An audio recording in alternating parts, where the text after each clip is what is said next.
جب بھاگ والے کے ہاتھ میں ہے تو سواری پیچھے رہ نہیں سکتی۔ ارے خطیب کو کہنے دو، خطیب کو کہنے کی اجازت دو۔ حضور صلی اللہ علیہ وسلم حلیمہ کی سواری پر سوار ہوئے، حلیمہ کی سواری سب سے آگے، براق پر سوار ہوئے، براقوں سے آگے ہجرت کی رات صدیق اکبر رضی اللہ تعالی عنہ کے کندھوں پر سوار ہوئے۔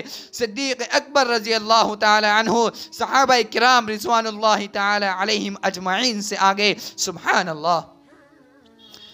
جناب حلیمہ سعدیہ حضور صلی اللہ علیہ وسلم کو اپنے گھر کی طرف لے کر جا رہی ہیں اور دل میں یہ سوچتی ہیں کہ دودھ کا کیا انتظام ہوگا، سلاؤں گی کہاں۔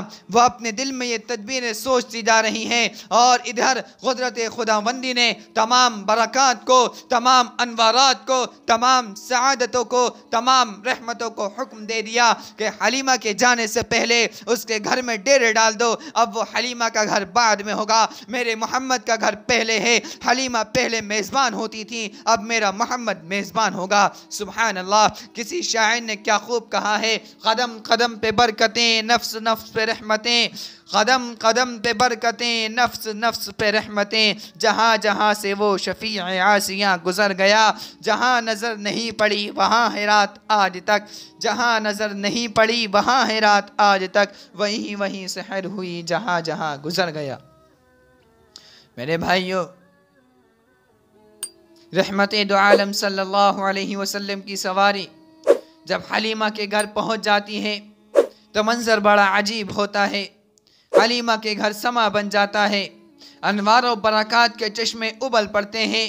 نہ صرف گھر کی رونق بڑھ جاتی ہے بلکہ پورا قبیلہ سعادتوں کا مرکز بن جاتا ہے۔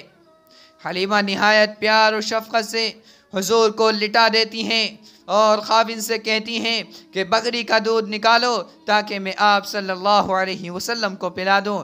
خاوند بکری کو لے کر دودھ دونے کے لیے بیٹھتا ہے تو بکری کو حکم ہوتا ہے کہ بکری خبردار، پہلے تیری نسبت حلیمہ کی طرف تھی، اب تیری نسبت یتیم کی طرف ہے، بس نسبت سے ہی حکم بدل جاتے ہیں، میرے محبوب کو شکایت نہ ہونے پائے۔ میرے بھائیوں، ذرا غور کیجئے کہ خاوند تھنوں کو ہاتھ لگاتا ہے، تھن دودھ سے بھر جاتے ہیں، دودھ ہی دودھ ہے۔ جس گھر میں پانی بھی میسر نہیں تھا، حضور صلی اللہ علیہ وسلم کے آنے سے دودھ ہی دودھ، ایک برتن بھر گیا۔ وہ کہتا ہے حلیمہ دوسرا برتن لاؤ، وہ بھی بھر جاتا ہے۔ حلیمہ سے کہتا ہے اور برتن لاؤ، حلیمہ کہتی ہیں کہ میرے گھر کے تو برتن ہی ختم ہو گئے۔ میرے بھائیوں، یہ کیا چیز تھی، یہ کیا تھا؟ یہی تو اس موحد اعظم کی میزبانی تھی، یہی تو میرا خدا اپنے یتیم محبوب کی پرورش کا انتظام کر رہا تھا۔ یہ سب قدرت کے کرشمے تھے، یہ سب قدرت کے نظارے تھے۔ علم یجد کا یتیمن فآوا۔ میرے بھائیوں، یہی تو وہ نظام ہے کہ جس کی نسبت حضور صلی اللہ علیہ وسلم سے ہو جاتی ہے، انوار و برکات اس کے اوپر رحمت بن کر برستے ہیں، انوار و برکات کی بارش ہوتی ہے۔ جو محمد کے دامن سے وابستہ ہو جاتا ہے اسے رفعت بلندیاں ملتی ہیں۔ حضرات گرامی، حلیمہ کے گھر میں ایک عجیب رونق پیدا ہو گئی۔ حلیمہ کہتی ہیں میں نے اپنی دائیں طرف حضور صلی اللہ علیہ وسلم کو دودھ پلانے کے لیے متعین کر دی تھی اور بائیں طرف آپ کے دوسری رضاعی بھائی کے لیے وقف کر دی تھی۔ ایک دن میں نے خیال کیا کہ آج سارا کا سارا دودھ محمد صلی اللہ علیہ وسلم کو پلا دوں گی، مگر آپ نے اپنے حصے کا دودھ پینے کے بعد اس طرف رخ کرنا بھی گوارا نہیں کیا۔ مجھے یوں محسوس ہوا کہ آپ اپنے بھائی کا حق بچپن میں بھی غصب نہیں کرنا چاہتے تھے۔ تو میرے بھائیوں، جو محمد صلی اللہ علیہ وسلم اپنے بھائی کا حق بچپن میں غصب نہیں کرتا، وہ عالم شباب میں جبکہ اعلان نبوت کر چکا تھا، علی کا حق کیسے غصب کر کے صدیق اکبر کو کس طرح دے سکتا تھا؟ سبحانک ھذا بہتان عظیم۔ معلوم ہوا کہ یہ تقسیم محمد صلی اللہ علیہ وسلم بھی طے شدہ ہے۔ اول نمبر والے کو اول خلافت دے دی، چوتھے نمبر والے کو چوتھی خلافت دے دی۔ میرا مصطفیٰ حق چھیننے نہیں بلکہ حق والے کو حق دینے کے لیے آیا تھا صلی اللہ علیہ وسلم۔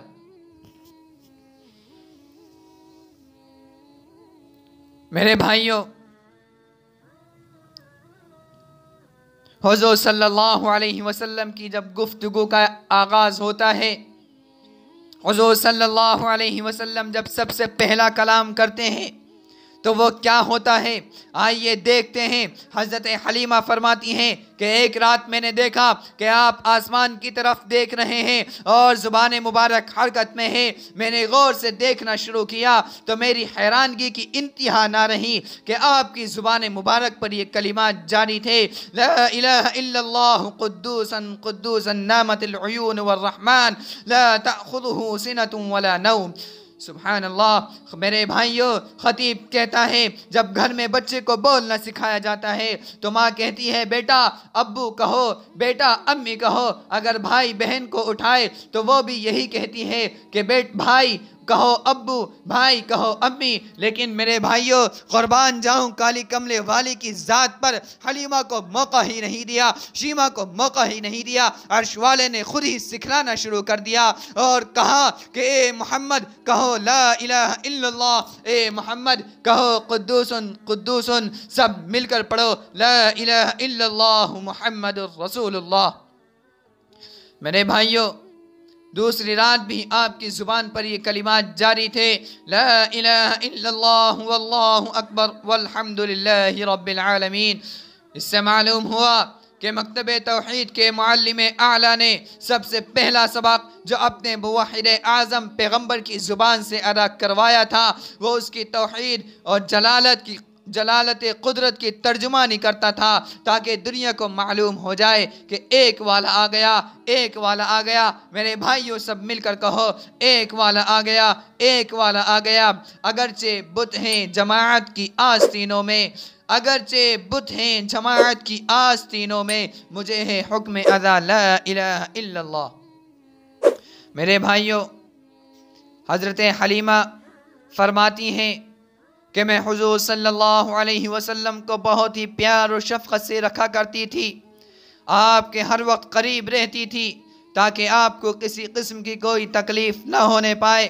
میں اگر کبھی باہر جاتی تو آپ کی رضاعی بہن شیمہ کو کہہ دیتی تھی کہ بیٹی اپنے بھائی محمد کا خیال رکھنا۔ شیمہ پہلے سے ہی اشتیاق میں ہوا کرتی تھی کہ اماں حلیمہ کہیں جائیں تو اب میں اپنے چاند جیسے بھائی کو گود میں لے کر پیار کروں اور محبت سے گود میں اٹھا کر لوری دوں۔ شیمہ بعض اوقات اس وجد آفری لہجے میں لوری دیا کرتی تھی کہ حلیمہ کے گھر کے در و دیوار پر بھی وجد طاری ہو جایا کرتا تھا۔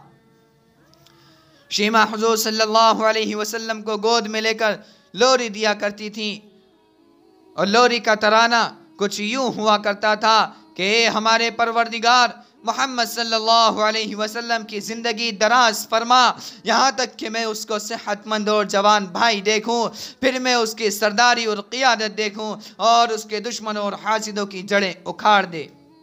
میرے بھائیوں، آپ صلی اللہ علیہ وسلم جب بچپن کے بعد اپنے گھر واپس آ گئے تو بچپن کے بعد سے لے کر پھر حضرت شیمہ سے ملاقات غزوہ حنین میں ہوتی ہے۔ وہ منظر بھی بڑا پرکیف اور بڑا عجیب ہوتا ہے کہ جب سرکار دو عالم صلی اللہ علیہ وسلم کے قیدیوں میں آپ کی رضائی بہن شیمہ شامل تھی تو حضور صلی اللہ علیہ وسلم نے شیمہ کو یہ اعزاز بخشا کہ ان کے لیے اپنی چادر بچھا دی اور آپ کی سفارش پر 6000 قیدیوں کو رہا کر دیا اور صحابہ میں تقسیم کیا ہوا تمام کا تمام مال غنیمت واپس کر دیا، اور آپ کے اس احسان کا نتیجہ یہ نکلا کہ شیمہ سمیت تمام لوگ مسلمان ہو کر حلقہ بغوش اسلام ہو گئے۔ میرے بھائیوں، چونکہ وقت بھی کم ہے، وقت اجازت نہیں دیتا، میں جلد ہی اپنی بات کو ختم کرتا ہوں۔ حضرت حلیمہ فرماتی ہیں کہ ایک دن حضور صلی اللہ علیہ وسلم نے مجھ سے دریافت کیا کہ میرے رضاعی بھائی کہاں جاتے ہیں؟ میں نے کہا بیٹا وہ جنگل جاتے ہیں بکریاں چرانے کے لیے۔ آپ نے فرمایا کہ میں بھی کل سے ان کے ساتھ جایا کروں گا۔ میں نے بہت منع کیا لیکن حضور تشریف نہ لے جائیں۔ آپ نے اس قدر اصرار کیا کہ انکار نہ کر سکی، اور دوسرے روز آپ صلی اللہ علیہ وسلم اپنے رضاعی بھائی کے ساتھ بکریاں چرانے کے لیے جنگل میں گئے۔ جب شام کو دونوں واپس آئے تو میں نے پوچھا کہ بیٹا محمد کو کوئی تکلیف تو نہیں ہوئی؟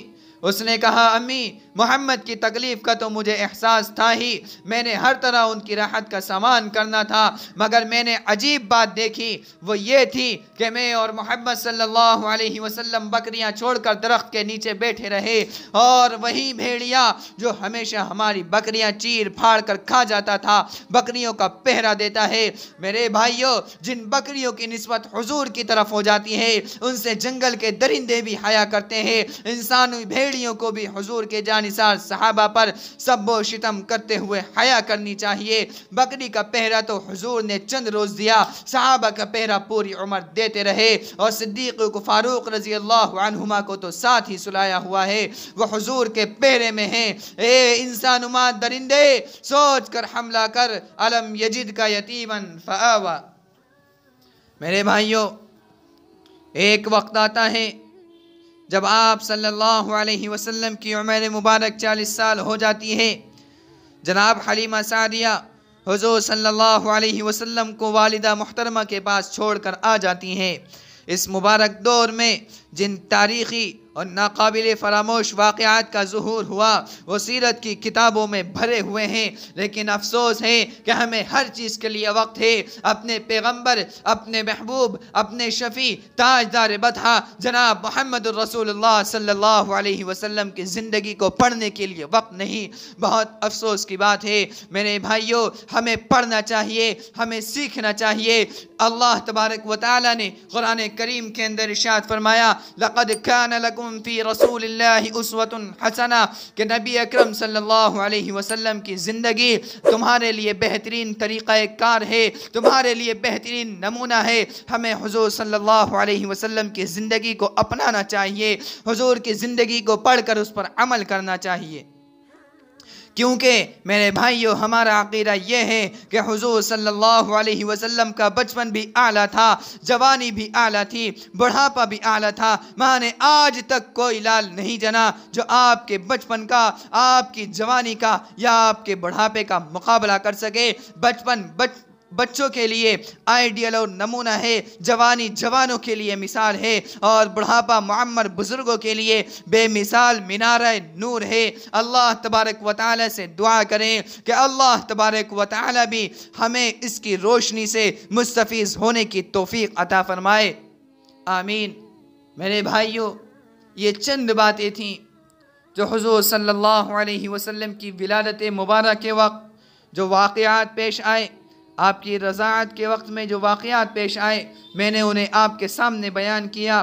اللہ تبارک و تعالی سے دعا کریں کہ اللہ تبارک و تعالی ہمیں نبی اکرم صلی اللہ علیہ وسلم کی سنتوں کو، نبی اکرم صلی اللہ علیہ وسلم کی زندگی کو اپنا کر آپ صلی اللہ علیہ وسلم کے طریقے کے مطابق زندگی گزارنے کی توفیق عطا فرمائے، آمین۔ وما علینا الا البلاغ۔